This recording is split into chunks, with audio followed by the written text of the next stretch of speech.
It's Senior Bowl week, so Mocking the Draft has a fresh, hot, new mock draft right out of the kitchen. Let's review where MTD got it right and where I sort of disagree with things. Number 1, Jadeveon Clowney to Houston.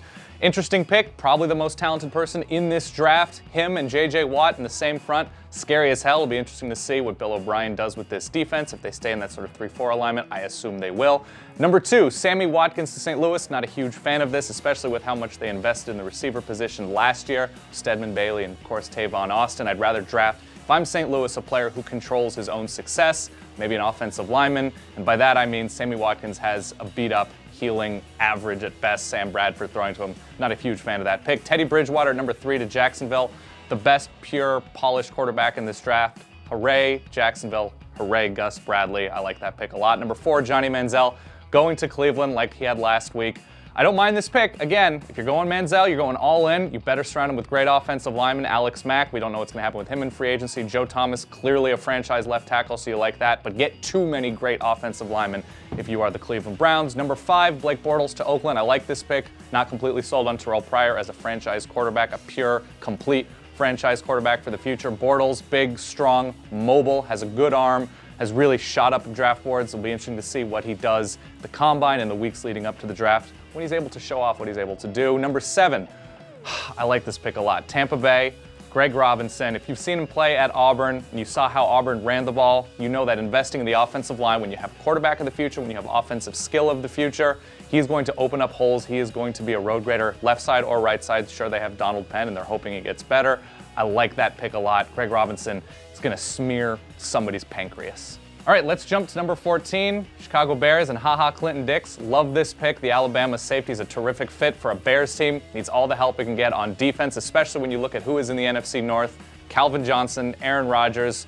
We don't know what's going to happen with Minnesota, but I really do like Chicago investing in defense. If Dix falls to them, that's a good thing.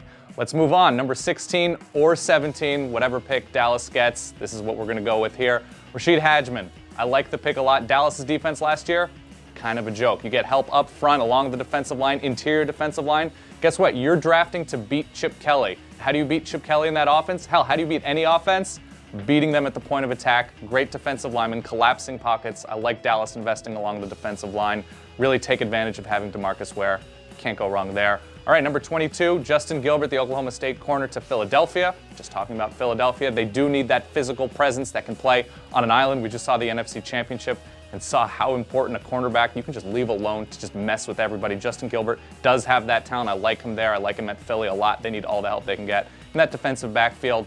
And finally, Stephon Tuitt, the defensive end in a 3-4 scheme, going to San Francisco. Justin Smith doesn't have all the years in the world left. I like San Francisco investing along the defensive line where their front is strong, but if a top receiver falls to them, I don't know if it's Jordan Matthews, Allen Robinson, even if they reach for somebody, they need the receiver help too. You saw, oh man, Seattle shut them down. San Francisco's drafting to beat the Seahawks. That's where you can beat them, or that's where you need help beating them. We'll see, but I do like Tuitt there. Okay, that's this week's Senior Bowl week mock draft. Mocking the Draft did a great job. I do like this mock. Where do you agree? Where do you disagree? And be absolutely sure. Set your watches, set reminders, future consideration. The big new SB Nation draft show premiering the week after the Super Bowl. We're going in depth with everything. Mock drafts, position rankings, team needs, weird drafts. We're doing it all. We'll see you soon.